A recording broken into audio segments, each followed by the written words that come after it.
everybody, welcome back to Taji's World of Books and welcome to another book series recommendation video.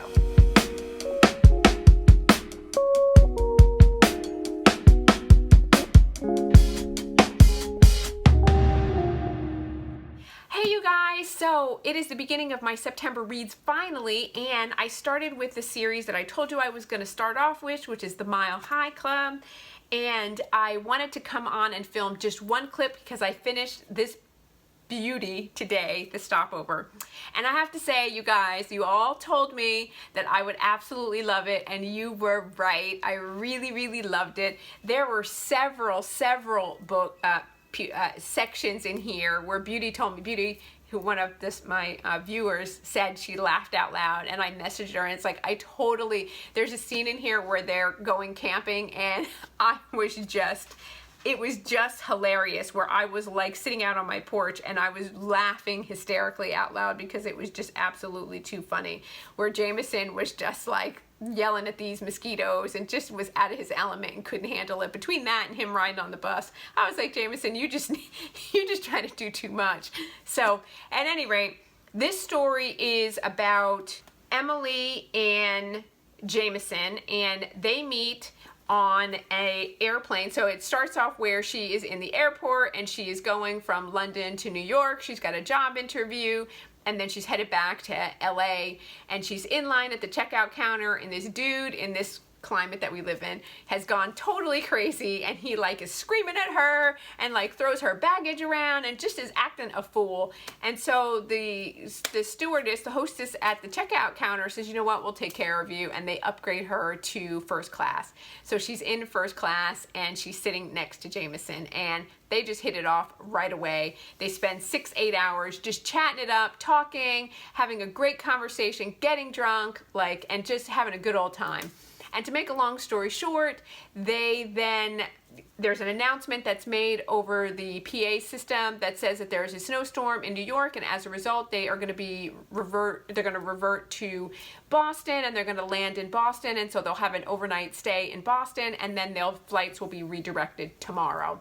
And so Jameson is like, and Emily's like, I was being overzealous, and I really am not that kind of girl, and I know I was flirting when there was no chance that I could ever see you again, but now that there's a chance, like, I'm not that kind of girl.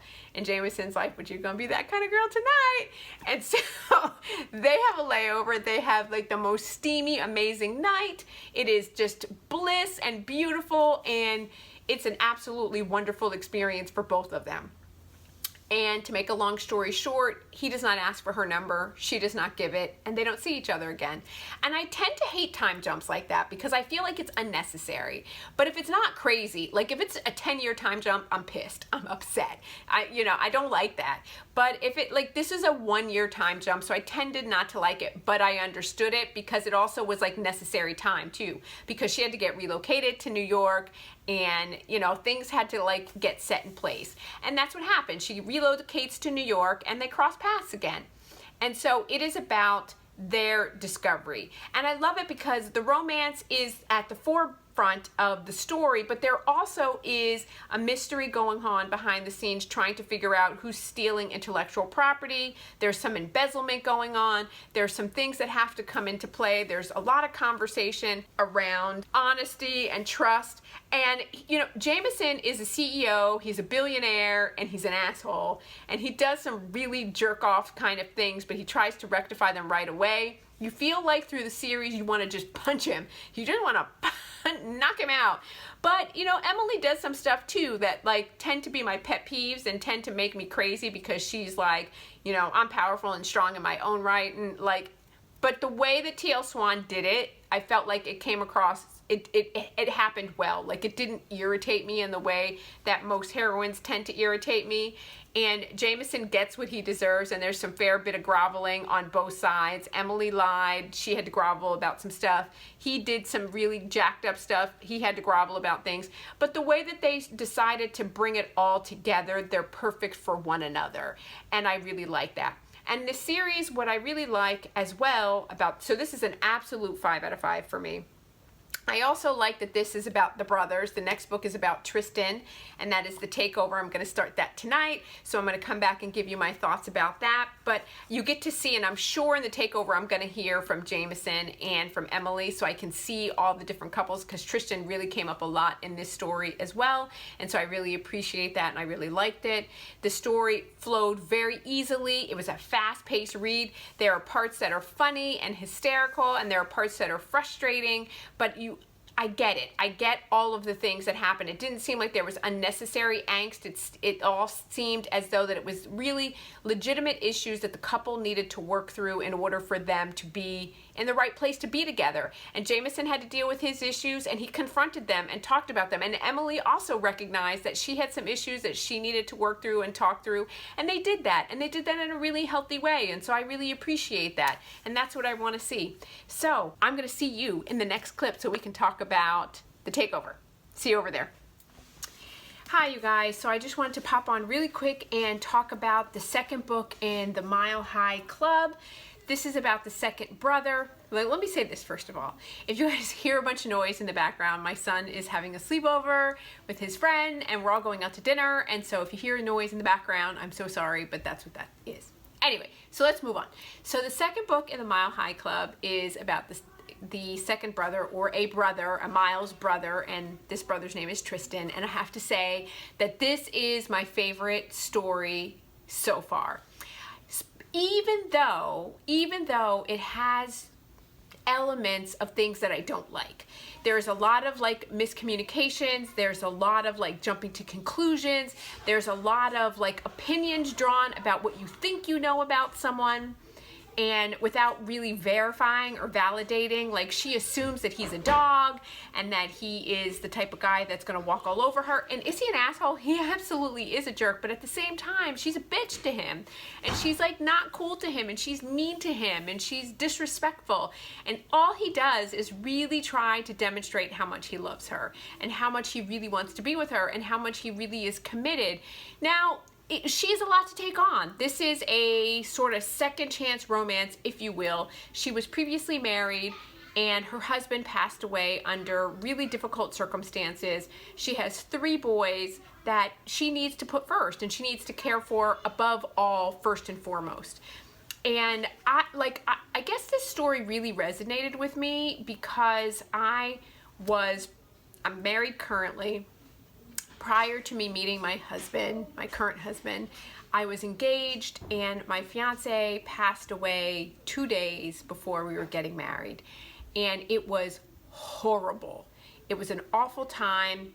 You know, if I think back to that time, it still brings up a lot of emotion. It was really, really difficult. And I don't think that people will ever understand what that is like until you go through that. So I identified with this character in so many ways because I understand that heartbreak, and I understand that trying to like overcome stuff and to try and like not want to let go of things when you're trying to like move forward in a new relationship. So I identified with her in so many ways, and I think that that's why I didn't really get mad at her, because I was like, girl, I get you.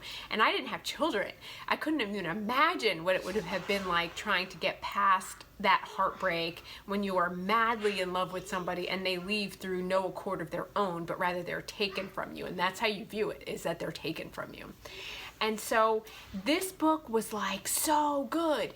And then the second half of the book I absolutely loved, because I loved his relationship with her boys. And I loved that he viewed them as his boys. And I loved that each relationship that he had with each boy was very different and unique in its own way. And that he took everything in stride. And like, this guy is a saint to me. And like, and if he existed in reality, I'm like, oh my God, we'd all be all over him. Like, this book touched my heart in so many ways. I laughed out loud. I thought that the antics and things that went on when Harrison did the things that he did to Tristan, I laughed hysterically. But also, I cried when she was like, she couldn't let go and she couldn't grieve. But then she got to this point where she's like, please don't leave me. I was just broken for her because I saw the love, but I also saw where your heart is torn in two, because I've been there, where you're like, you have this tremendous love for your past love, but you have this tremendous love for your new love. And so like feeling like, can I split my heart into multiple pieces. Can I love my past love? Can I love my children? Can I love my new love? Like, what is all that going to be like, and how am I going to navigate this? And this was such a true representation of heartbreak and finding love and putting things first. And who do you put first? Do you put your children first? Do you put your new love first? How do you not betray past loves? It's beautiful. It's beautiful. In so many ways, it's absolutely beautiful. If you have not read this book, you need to go out and get it right now. And I love the fact that each of these books, that yes, they're in a series, and yes, they're meant to be read together, but like, this book can be read by itself, and you're not going to be missing anything at all, because there's not that kind of overlap that I thought that there was going to be in the books. There's a little bit, but not really. So if you just want to read this, like, have at it, like, knock yourself out. I totally think you should. So T.L. Swan, like, this is my 4th book I've read by her, and I'm absolutely loving her as an author. Like, she's not crazy all out dark, you know what I mean? But like, she delivers in a lot of ways. And so I'm really happy that I read this. I absolutely love it. I am halfway through the Casanova, so I am really excited to share my thoughts with you on that. But I am a fan for sure, and if you are not, you will be once you read it. So please trust me on this. So that's all I have to say about that. And so let's jump over to the next clip, and I'll see you over there. Hi, so I'm back to film the final installment of the Mile High Club trilogy. Well, I think it's actually going to be 4 books, but we'll talk about that in a minute. So this is the most recent release. This is the Casanova. This is about the 3rd brother, Elliot.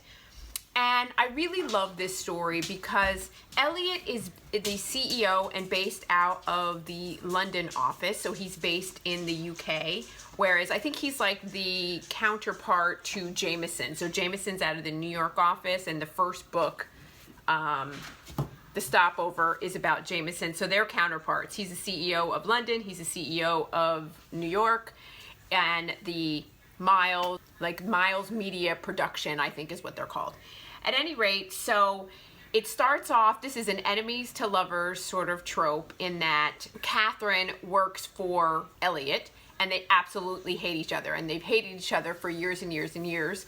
And there's a lot of like sort of tropes in here, if you will. So it's an enemies to lovers. It's also, they create these online profiles by accident, by happenstance, whatever. They start to communicate with each other unbeknownst to each other, until Katie kind of recognizes and understands that she is communicating with Elliot. And so Elliot is like, it's like a coming of age. It's like a discovery of what he wants. He's a dreamer. Even though he's a CEO of this large corporation, he's still a dreamer, and he's still an artist at hand. He has a large art collection, and he believes in destiny. He believes in fated and fated mate type situation. And so he's really holding out hopes that he is going to find his ideal partner and the person that he is meant to be with forever. And so when he actually starts to develop an interest for Katie, he doesn't believe that Katie or Catherine is like that person that he has believed that he is going to find. And so it's their discovery of who they are to one another, and whether or not there is a such thing as fate and what that really means.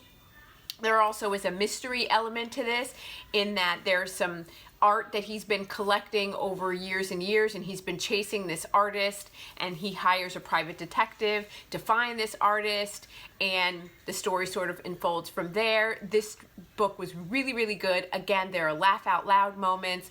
There are some heart-wrenching moments. You get to see the other Miles brothers, and you get to see where they have sort of developed and what has happened with them. Tristan is still my favorite.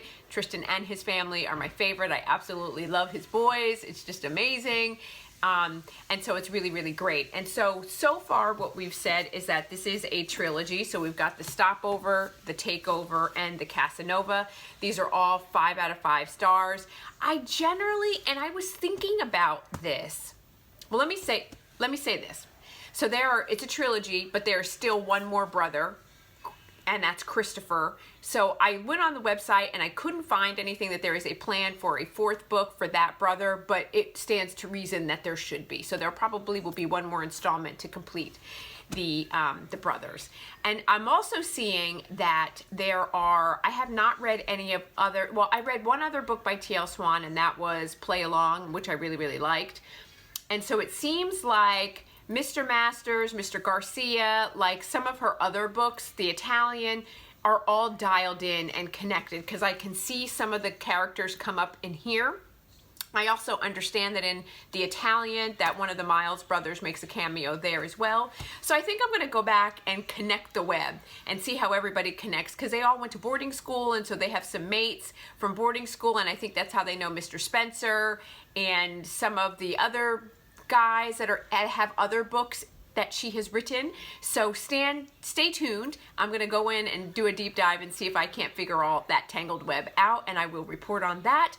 And the other thing I was going to say is these are contemporary novels, and I think the reason that I like dark versus contemporary is contemporary tends to have those artificial angsty things where like each one of these books is about an alpha dude as well as an alpha female, where there's lots of push and pull trying to figure out their dynamics. And the female, the heroine, tends to be like, you're not going to treat me like this, and the alpha is like an asshole, and he's used to treating people however he wants.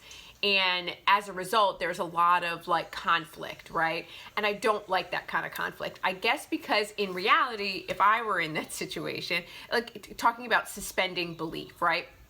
If I'm in that situation and a dude is an asshole, like, I'm out. Like, I don't need to exert my power and independence because I already have it. So I don't need to fight you for it. Like, you know what I mean? Either it's there or it's not. So I feel like it's very artificial, and it feels contrived, and it doesn't feel real to me. I feel like I have to be in the right type of mood for contemporary, whereas in dark romance, everything is so twisted with these serial killers and these twisted dudes that like there's legit stuff like going on that needs to be worked out, and it doesn't seem artificial. It just seems twisted, and I don't mind it, and I don't find myself getting aggravated and frustrated and upset, whereas like in contemporary with both the dudes as well as the chicks, I get frustrated because I'm just like, are you serious right now? I'm not going to stand here and be like, you're not going to treat me that way. I'm just out. Like, so anyway, that's my thought on it. But having said that, the trilogy so far is a 5 out of 5 star for me. I absolutely loved it, even though, like I said, there were things that frustrated me, and I was like, ah! I hung in there with it, and I would do it again, and it was absolutely worth it. So you guys, you were all right. I really, really loved it.